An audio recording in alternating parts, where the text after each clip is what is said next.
లూకాసు వార్త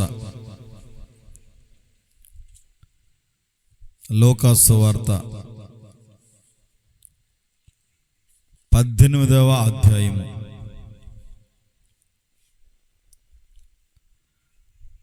లూకాసు వార్త 18వ అధ్యాయము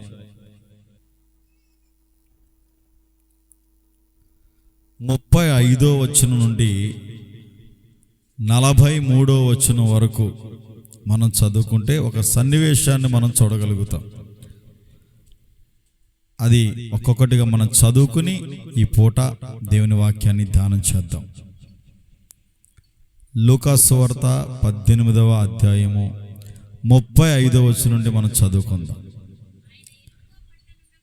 ఆయన యెరికో పట్టణమునకు సమీపించినప్పుడు ఒక గుడ్డివాడు త్రోవ ప్రక్కన కూర్చుండి భిక్షము అడుగునుచుండగా జనసమూహము దాటిపోవచ్చున్నట్లు వాడు చప్పుడు విని ఇది ఏమని అడుగగా, వారు నజరేయుడైన యేసు ఈ మార్గమున వెళ్ళుచున్నాడని వారితో చెప్పిరి. అప్పుడు వాడు, యేసు, దావీదు కుమారుడా, నన్ను కరుణించమని కేకలు వేయగా ఊరకుండుమని ముందర నడుచుచుండిన వారు వారిని గద్దించిరి గాని వాడు మరీ ఎక్కువగా, దావీదు కుమారుడా, నన్ను కరుణించమని కేకలు వేసాను. అంతటా యేసు పిలిచి వాణ్ణి తన యొద్దకు తీసుకుని రమ్మని అనెను. వాడు దగ్గరకు వచ్చినప్పుడు ఆయన, నేను నీకేమి చేయగోరుచున్నావని అడుగగా, వాడు, ప్రభువా, చూపు పొందగోరుచున్నానని. యేసు, చూపు పొందుము, నీ విశ్వాసము నిన్ను స్వస్థపరిచినని వానితో చెప్పాను. వెంటనే వాడు చూపు పొంది దేవుని మహిమపరచుచు ఆయనను వెంబడించెను. ప్రజలందరూ అది చూచి దేవుని స్తోత్రము చేసిరి. హల్లెలూయా. ప్రియమైన దేవుని ప్రజలారా, దేవుని జనాంగమా, ఇక్కడ యేసు ప్రభు యెరికో పట్టణమును గుండా వెళుతున్నటువంటి సందర్భం ఇది. యేసు ప్రభు అలా నడుచుకుంటూ వెళుతూ ఉన్నారు. వెళుతూ ఉంటే ఒక గుడ్డి అతను భిక్షం అడుక్కుంటూ జీవనం కొనసాగిస్తున్న వ్యక్తి ఇతను. కానీ కండ్లు కనబడట్లా. అయితే జన సమూహం అలా వెళుతా చప్పుడు విన్నాడు. ఏమన్నాడు? ఏంట్రా బాబు, ఊళ్ళో ఏదో జరుగుతుంది. చూడండి, అప్పుడప్పుడు మనం ఏదైనా ఇక్కడ గొడవ జరుగుతుంది అనుకో, పరుగు ఇంట్లోంచి వచ్చేసి అయ్యో ఏం జరుగుతుందంట అని మనం చూస్తాం కదా ఆసక్తితో. అక్కడ ఏదో జరుగుతుందంట అన్నట్లుగా ఆ విధముగా ఈ గుడ్డివాడు గమనిస్తూ ఉన్నాడు. చూపైతే కనబడట్లేదు కానీ అన్ని గమనిస్తారు వాళ్ళు. చాలా ఇంటెలిజెన్స్, చాలా జ్ఞానము కలిగిన వాళ్ళు. దేని స్తోత్రం. చూడండి, వారు చక్కగా పాటలు పాడతారు, అన్ని గమనిస్తారు. ఒక్కసారి ఒక మార్గం గుండా నువ్వు తీసుకువెళ్ళావంటే మళ్ళీ అదే మార్గంలో వచ్చేస్తారు వాళ్ళు. అంతా మంచి జ్ఞాపక శక్తి ఉంటుంది, నాలెడ్జ్ ఉంటుంది. ఇతను కూర్చుని భిక్షం అడుక్కుంటూ ఆ మార్గంలో కూర్చున్నాడు. యేసు ప్రభు తన బృందము, శిష్యులు, జనసమూహం అంతా వెళుతూ ఉన్నట్లుగా శబ్దం వినిపించింది.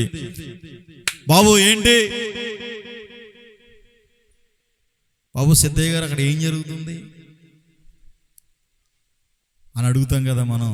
ఏంటి అక్కడ ఏం జరిగిందన్న అన్నట్లుగా, బాబు ఏంటి ఇక్కడ ఏం జరుగుతుంది అంటే, ఇదిగో ఈ మార్గం గుండా యేసు ప్రభు వెళుతూ ఉన్నాడు.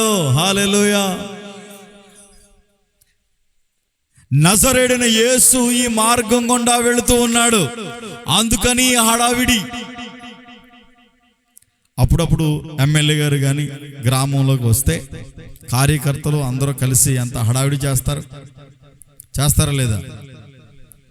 మహావుల హడావిడి కాదు. ఇక ఆ విధంగా యేసు ప్రభు వెళుతూ ఉండగా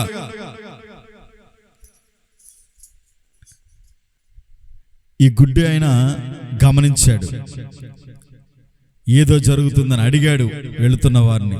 యేసు ప్రభు వెళుతున్నారని చెప్పారు. చెప్పిన వెంటనే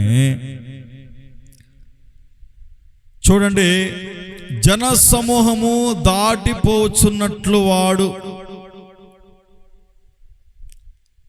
చప్పుడు విని, హల్లెలూయా, ఆ స్పర్శ చప్పుడు, ఆ చప్పుడు విని, శబ్దం విని ఇది ఏమని అడుగగా వారు నజరేయుడైన యేసు ఈ మార్గమున వెళ్ళుచున్నాడని వానితో చెప్పిరి. అప్పుడు వాడు యేసు పిలుస్తా ఉన్నాడు బిగ్గరగా. ఎట్లా పిలుస్తున్నాడు? యేసు, దావీదు కుమారుడా, నన్ను కరుణించమని కేకలు వేయుగా. మన సబ్జెక్ట్ పేరు ఏంటంటే కరుణించమని. హల్లెలూయా. కరుణ, కరుణ, కటాక్షము. కరుణించు ప్రభువా, నజరేయుడైన యేసు నన్ను కరుణించు బాబు అని బిగ్గరగా కేక వేస్తూ ఉన్నాడంట. హల్లెలూయా. చప్పుడు విన్నాడు, ఆ స్పర్శ విన్నాడు, శబ్దం విన్నాడు, అడిగాడు, తెలుసుకున్నాడు. యేసు ప్రభు వెళుతున్న విషయాన్ని చెప్పారు, గమనించాడు. మరు క్షణము నజరేయుడైన యేసు ఈ మార్గం గుండా వెళుతూ ఉన్నాడనే విషయాన్ని ఎప్పుడైతే చెప్పాడో, ఇక అటు ఇటు తడు చూడక పిలుస్తా ఉన్నాడు, యేసు, దావీదు కుమారుడా, ఇదిగో నన్ను కరుణించు. ఈ ఉపవాస ప్రార్థనకు చేరి వచ్చిన నీవు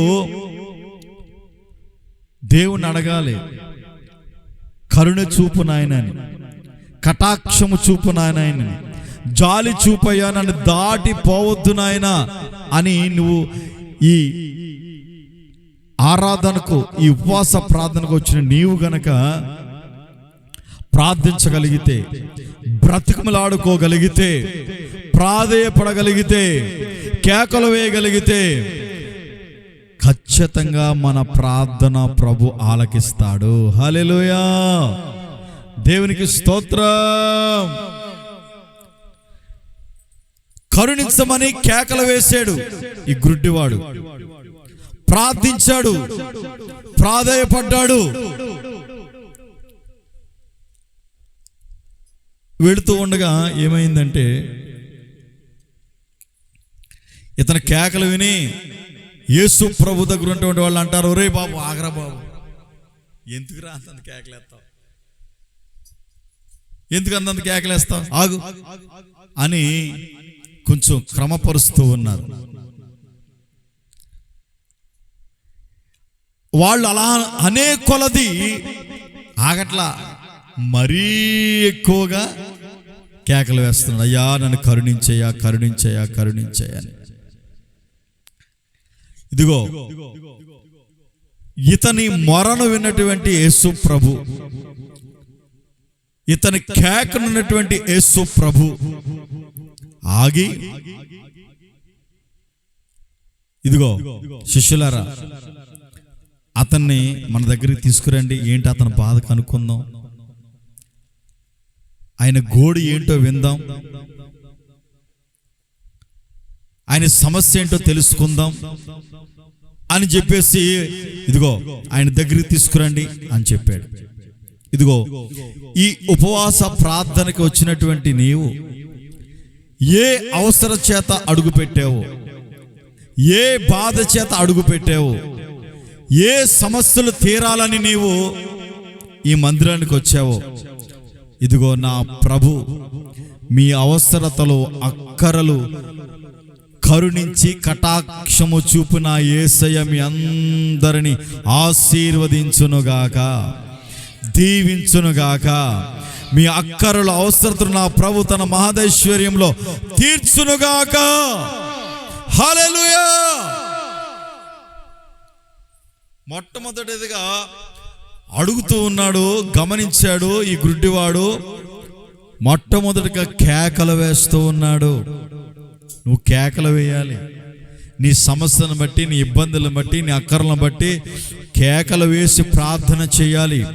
యేసయ్యను తలపోస్తూ నీ సమస్యలన్నిటినీ తీర్చేటట్లుగా, ప్రభుని అక్కర్లన్నీ తీర్చేటట్లుగా, నీ బాధలన్నిటినీ తొలగించేటట్లుగా, నీ కుటుంబాన్ని ఆశీర్వదించేటట్లుగా, ఆరోగ్యము కలుగు చేసేటట్లుగా, నీ అప్పులన్నిటిని ప్రభువు తొలగించినట్లుగా నువ్వేం చేయాలంటే, దేవుని సన్నిధికి వచ్చి నువ్వేం చేయాలంటే ప్రార్థన చేయాలి. హల్లెలూయా. మొర పెట్టాలి. ఎప్పుడైతే ఈ గుడ్డివాడు మొర పెడుతూ ఉన్నాడు, అయ్యా నన్ను కరుణించు, కరుణించు, కరుణించు. మన దేవుడు ఎవరో తెలుసా? కరుణ కలిగిన దేవుడు, కటాక్షము కలిగిన దేవుడు. నీవు కేకలు వేస్తే, కరుణించమని కోరుకుంటే నిన్ను దాటిపోయి వెళ్ళే దేవుడు కాదు. హల్లెలూయా. చూడండి, యేసు ప్రభు ఆ మార్గం గుండా వెళుతూ ఉన్నప్పుడు కేకలు వేస్తూ ఉండగా దేవుడు ఆయన కేకలు విన్నాడా లేదా? అందుకనే చదివించాను, మొత్తం చదివించాను. అందుకనే విన్నాడా? విని ఇదిగో అతన్ని నా దగ్గరికి తీసుకురండి, పిలిపించండి అంటే వచ్చాడు. వచ్చిన వెంటనే, బాబు ఏంటి నీ పరిస్థితి ఏంటి? అయ్యా నాకు చూపు కావాలి నాయన. దేని స్తోత్రం. నేను చూడలేక ఉన్నాను, నీ చూపు నాకు, నేను చూపు పొందినట్లుగా మీరు సహాయం చేయాలి, నన్ను స్వస్థపరచాలి అని. ఎప్పుడైతే ఈ మాట అన్నాడో చూపు పొందు. హల్లెలూయా. ఎప్పుడైతే యేసయ్య నోట వచ్చిందో ఆ మాట, వెంటనే చూపు పొందాడు. చప్పట్లు కొట్టండి. ఆయన మాటలో స్వస్థత, ఉమ్మిలో స్వస్థత, ఆయన వస్త్రపు చెంగులో స్వస్థత. ఎప్పుడైతే యేసు ప్రభు పొందో, నీ విశ్వాసమే నిన్ను స్వస్థపరుస్తూ ఉంది. నమ్మాడు. ఎలాగో తెలుసా? ఇదిగో యేసు ప్రభు అద్భుతాలు చేసే దేవుడని, ఆశ్చర్య కార్యాలు చేసే దేవుడని విన్నాడు. చూపైతే కనబడట్లేదు కానీ అందరూ చెప్పుకున్న మాటలు కూర్చుని వింటూ ఉన్నాడు ఈ వ్యక్తి. విని రానే వచ్చింది సమయం. ఇక దేవుణ్ణి, యేసయ్యను, నజరేయుడైన యేసయ్యను నేను దాటిపోనివ్వకూడదు, నా నుండి దాటిపోనివ్వకూడదు అని కేకలు వేయటం మొదలుపెట్టాడు. కేకలు వేయటం మొదలుపెట్టాడు. ఆ కేక విని దేవుడు ఏం చేశాడు? సహాయం చేశాడు, చూపు పొందేటట్లుగా చేశాడు. హల్లెలూయా. చూపు పొందేటట్లుగా చేశాడు. చూపు పొందాడు. ఈ చూపు పొందిన వ్యక్తి వెంటనే తిరిగి ఇంటికి వెళ్ళాడా? నాకు చూపు వచ్చిందో, నాకు కళ్ళు కనబడుతున్నాయని చెట్లు ఎక్కేసాడా, పుట్లు ఎక్కేసాడా? దేని స్తోత్రం. ఇంటికి పరిగెత్తాడా? ఏమండి, అయ్యో నా కళ్ళు వచ్చేసినాయని సినిమాలు చూసాడా, సీరియల్ చూసాడా? నా కళ్ళు వచ్చేసినాయి అని చెప్పేసి పరుగులు తీయలా.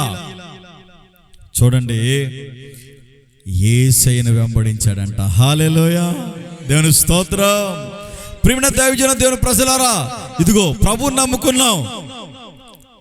దేవుడు నిన్ను, నీ ప్రార్థన ఆలకించాడు, నీ సమస్యలన్నీ తొలగించాడు, నీ అప్పుల భారాన్ని తొలగించాడు, నీ వ్యాధి బాధలను తొలగించాడు, ఆరోగ్యాన్ని కలుగు చేశాడు, నీ జీవితంలో అద్భుతాన్ని చేశాడు. మరి అద్భుతాన్ని చేసినప్పుడు దాన్ని చవి చూసావు, అనుభవించావు.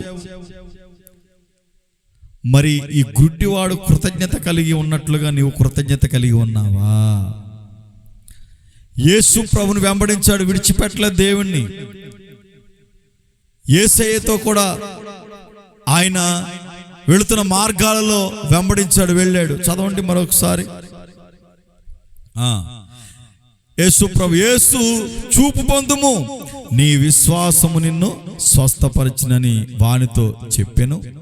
వెంటనే వాడు చూపు పొంది దేవుని మహిమపరచుచు ఆయనను వెంబడించెను. ప్రజలందరూ అది చూచి దేవునికి స్తోత్రము చేసిరి. హల్లెలూయా. అర్థమైందా? చూపు పొందుకున్నాడు, దేవుని మహిమపరిచాడు. మనం దేవుని మహిమపరచాలి, యేసయ్యను మహిమపరచాలి, కృతజ్ఞత కలిగి ఉండాలి. దేవుడు చేసిన ఉపకారాన్ని బట్టి, మేలును బట్టి ఈ వ్యక్తి, చూపు పొందుకున్న వ్యక్తి దేవుణ్ణి మహిమపరిచాడు, దేవుని స్తుతించాడు, కృతజ్ఞతాస్తుతులు చెల్లించాడు. దానితో పాటు యేసయ్యను వెంబడించారు. ఈ వ్యక్తి యేసయ్యను వెంబడించాడు. ఇది చూసి ప్రజలందరూ ఏం చేశారంట? దేవునికి స్తోత్రము చేశారంట. హల్లెలూయా. దేవుడు మనకు చేసిన ఉపకారాన్ని బట్టి, మేలును బట్టి మనము దేవుని మహిమపరిస్తే, మనము దేవుణ్ణి ఆరాధిస్తే, ఆయన్ని వెంబడిస్తే మనలను చూసి అనేక మంది దేవునికి స్తోత్రము చేయాలి. అర్థమైందా మీకు? దేవుడు మన జీవితంలో చేసిన మేళ్ళు, ఉపకారాలను బట్టి మనము ఆయన మహిమపరచాలి. ఆయన మహిమపరిచే విధానాన్ని ప్రజలు చూసి, జనులు చూసి వారు కూడా దేవునికి స్తోత్రము చేయాలి. ఒరే, వాళ్ళ దేవుడు గొప్పవాడు, సర్వశక్తి కలిగిన దేవుడు. వారి పట్ల చేసిన ఉపకారాల మేలును బట్టి ప్రజలందరూ దేవుణ్ణి స్తోత్రము చేయాలి. మరి మనల్ని బట్టి ప్రజలందరూ దేవుని స్తుతించగలుగుతూ ఉన్నారా? ఆరాధించగలుగుతూ ఉన్నారా? మనల్ని బట్టి దేవుని నామం ఘనపరచబడుతుందా లేదా? మనల్ని బట్టి దేవుని నామము అవమానపరచబడుతుందా అని ఈ పూట నువ్వు ఆగి ఆలోచించాలి. ఈ గుడ్డివాడి వలె మనము కూడా కరుణించమని కోరుకోవాలి. మన అందరం ఎవరు అంటే కళ్ళున్న గుడ్డోళ్ళు. ఎవరా? చూపు వస్తుంది, చూపు వస్తుంది, చూపు మనం చూడగలుగుతాం, అన్నీ చూడగలుగుతాం. కానీ అయినా కొంతమంది గుడ్డితనంలో ఉన్నారు. మీకు అర్థమైందా? చూడగలుగుతూ ఉన్నారు కానీ చూడనట్టు యాక్ట్ చేస్తారు. ప్రైజ్ అలా. మీకు అర్థమైందా? అంటే పాపము చేస్తూ ఉంటారన్నమాట వీళ్ళు. మందిరానికి వస్తూ ఉంటారు, వాక్యం వింటూ ఉంటారు, పాటలు పాడుతూ ఉంటారు, అన్నీ జరిగిస్తూ ఉంటారు. మరలా వాళ్ళే మోసం చేసుకుంటూ ఉంటారు. అంటే వీళ్ళంతా ఎవరంటే ఏ కోవకు చెందిన వాళ్ళరా బాబు అంటే కళ్ళుండి గుడ్డి వాళ్ళు, చూపు లేనటువంటి వాళ్ళు. ఇది దేవుని పని అని తెలుసు, మనకెందుకులే అంటే కండ్లు ఉండి గుడ్డితనము కలిగి ఉంది ప్రపంచం, క్రైస్తవ ప్రపంచం. ప్రియమైన దైవజనమా, ఈ వాక్యం ద్వారా మనం నేర్చుకోవాల్సింది ఏంటంటే యేసయ్య స్పర్శను మనం గమనించాలి. రెండవదిగా కరుణ కటాక్షము చూపమని మనం కోరుకోవాలి. మన దేవుడు కరుణించేవాడు గనక, కృప చూపువాడు గనక ఆయన కనికరము చూపేవాడు. దేవుని స్తోత్రం. కనికరము చూపి ఆయన సహాయం చేశాడు. వెంటనే చూపు పొందుకున్నాడు. చూపు పొందుకుని దేవుణ్ణి మహిమపరిచాడు. అది చూసి ప్రజలందరూ దేవునికి స్తోత్రం చేశారు. ఈ మధ్యాహ్న కాల సమయంలో నువ్వు కోరుకో, ప్రార్థన చేసుకో. నీకున్న ఇబ్బందులను బట్టి, ఇరుకులను బట్టి, సమస్యలను బట్టి నీవు దేవుని కరుణించమని, కటాక్షించమని ప్రార్థన చేసుకోగలిగితే ప్రభు సహాయం చేస్తాడు. చేతి పని లేదా? ప్రార్థన చేయి, కరుణించమని కేకలవే. ఎలా పిలుస్తున్నాడు తెలుసా? మామూలుగా కేకేయట్లేదు. అక్కడ బైబిల్లో రాసిన ఒక కామా ఉంటుంది. అక్కడ యేసయ్యా, యేసు, నజరేయుడైన యేసు అని పిలుస్తా ఉన్నాడు. ఆ ఊరికి ఆయన నడిచి వస్తా ఉంటే వినిపిస్తా ఉంది. ఆగట్లా. వీళ్ళందరూ అంటారు, రే బాబు నీకు దండరా బాబు, ఆగరా బాబు అంటే ఆగట్లా. ఇంకా మరీ ఎక్కువగా పిలుస్తా ఉన్నాడు. నువ్వు పిలవాలి ఆయన్ని, అడగాల ఆయన్ని, గట్టిగా కేకలు వేసి నీ సమస్యలను బట్టి, నీ ఇబ్బందులను బట్టి ప్రభుని ప్రార్థన చేయాలి. ఓ చిన్న ప్రార్థన చేసి ఊరుకోకూడదు. నువ్వు పట్టుదలతో ప్రార్థన చేయాలి. మరీ ఎక్కువగా ఈ గుడ్డివాడు కేకలు వేస్తున్నట్లుగా మనం కేకలు వేయాలి. నీ ఆత్మీయ జీవితం బాగుండాలంటే, నీ ఆత్మీయ జీవితం రగిలించబడాలన్నా, అభివృద్ధి పదంలో నడిపించబడాలన్నా, నీ కుటుంబం ఆశీర్వదించబడాలన్నా నీవు మానక కేకలు వేయాలి, ప్రార్థన చేయాలి, మొరపెట్టాలి. అప్పుడు కరుణ కలిగిన దేవుడు కృప చూపుతాడు. దేవునికి స్తోత్రం. సహాయం చేస్తాడు ఆయన. ఈ గుడ్డివాడికి చూపునిచ్చినట్లుగా మన అవసరతలు మక్కల్లో అన్నీ తీరుస్తాడు ఆయన. ఒకటి, మనం ఏం చేయాలి? మొరపెట్టాలి, కరుణించమని ప్రార్థన చేయాలి. అప్పుడు దేవుడు మన ప్రార్థన ఆలకిస్తాడు, సహాయం చేస్తాడు. అప్పుడు మనం ఏం చేయాలి తెలుసా? ఆయన ఇచ్చినటువంటి స్వస్థతే కానీ, ఆయన ఇచ్చిన కృపే కానీ, దాన్ని బట్టి మనం దేవుణ్ణి ఏం చేయాలి? మహిమపరచాలి. దేవుని స్తోత్రం. ఏం చేయాలి? మహిమపరచాలి, గొప్ప చేయాలని ఆయన నామాన్ని మనం మహిమపరుస్తూ ఉండగా ప్రజలందరూ చూసి వారు కూడా దేవునికి స్తోత్రం చేయాలి. ఇది మొదటి మాట. ఒక వాక్యాన్ని చదువుకుందాం. లూకాసు సువార్త 18వ అధ్యాయము 38వ వచనాన్ని కూడా మనం 38వ వచనాన్ని చదువుదాం. అప్పుడు వాడు, యేసు, దావీదు కుమారుడా, నన్ను కరుణించమని కేకలు వేయగా ఊరకుండమని ముందర నడుచుచుండిన వారు వారిని గద్దించిరి. గాని వాడు మరీ ఎక్కువగా, దావీదు కుమారుడు, నన్ను కరుణించమని కేకలు వేశాను. ఈ ముందు నడుచుచున్నవారు ఎవరంటే ప్రారంభపు విశ్వాసులు. ఎవరండి? ప్రారంభపు విశ్వాసులు, సీనియర్ విశ్వాసులు అని అర్థం. సంఘానికి పోల్చుకుంటే వీళ్ళు యేసేను కలవనివ్వట్లా, అన్ని మేమే చేసేయాలి, అన్ని మేమే చెందేయాలి అనుకుంటున్నమాట.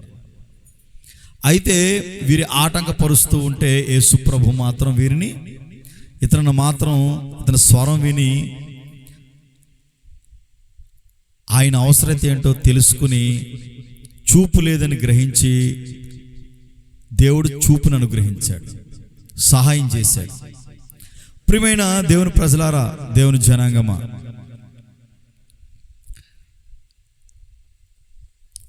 మనం వాక్యం వింటూ ఉన్న మనము, ప్రార్థనకు వస్తున్నటువంటి మనము ఆయన కరుణను పొందుకోవాలి, కటాక్షాన్ని పొందుకోవాలి. ఈ ఉపవాస ప్రార్థనలో ఆయన కటాక్షం మన మీద ఉండునట్లుగా, మన కుటుంబం మీద ఉన్నట్లుగా, మన పిల్లల మీద ఉండునట్లుగా, ఆయన కరుణ, దయాదాక్షిణ్యాలు మన మీద ఉండునట్లుగా మనం ఏం చేయాలంటే గట్టిగా ప్రార్థన చేయాలి. గట్టిగా అంటే ఎక్కువసేపు ఎడతెగక ప్రార్థనలో మనం నిలిచి ఉండాలి. దేవుని స్తోత్ర. హల్లెలూయా. రెండవదిగా మత్తయి సువార్త 9వ అధ్యాయము, మత్తయి సువార్త 9వ అధ్యాయము